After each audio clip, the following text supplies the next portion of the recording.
Dustin, good to see you. We're doing a little myth busting today. Your 401k is not a retirement plan. Everyone's favorite retirement account, the 401k, is a great way to save, but it is just a tool, not a strategy. What are some of the biggest risks of relying on just a tax-deferred 401k for retirement? Well, if you're relying only on that traditional 401k, you really don't have any tax diversity built into your plan. And you don't have any control if the federal government decides that they need more revenue in the future and they decide to raise tax rates. You don't have any control over how much of your plan they may consume with those tax changes. Now, a 401k or a Roth 401k with employer match, that can be a phenomenal tool. Having said that, it's not a substitute for a retirement plan. So your 401k balance isn't going to tell you anything about how much you may spend in retirement. It's not going to tell you anything about how much inflation you may encounter. It's not going to tell you anything about how reliable your retirement income may be. And it's not going to tell you anything necessarily about what your tax liability will be in retirement. Those are all things that need to be projected and planned for. So the biggest risk probably is just relying on that 401k as a substitute for an actual plan for your retirement. Yeah, really good point. And as you mentioned, that's part of the reason why 401ks are known as tax time bombs. Beyond being tax deferred, those RMDs, the required minimum distributions, can push you into a higher tax bracket in retirement. Sure. So they can push you into a higher tax bracket because when you start taking those RMDs, for most people age 73 or 75, each year you get older, the percentage that the federal government requires you take from that account is an increasing percentage. Okay, so that can push you into higher tax brackets. It can happen very quickly if your spouse predeceases you and you're taking those RMDs and you move from the married tables to much less friendly single tax tables. Yeah, good point. It can also push you into, over time, a higher modified adjusted gross income.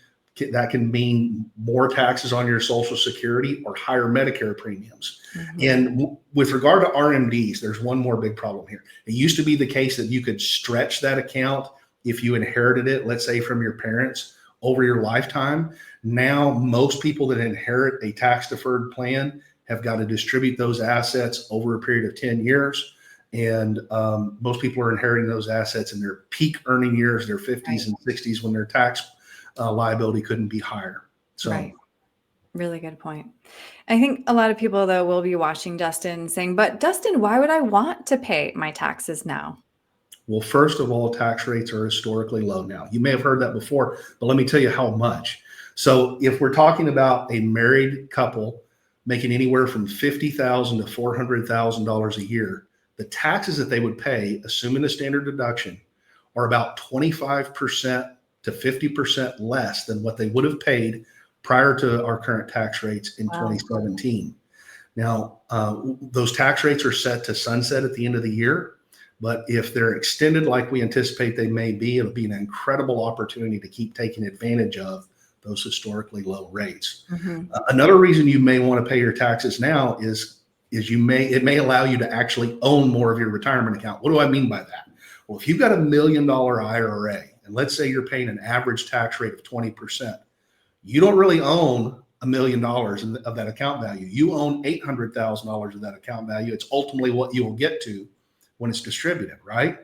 Well, if the federal government changes tax rates and they cause you to move from an average tax rate of 20% to an average tax rate of 30%, they just confiscated another $100,000 of your account. You no longer own $800,000 of that account. Now you own $700,000 with the stroke of a pen. Okay.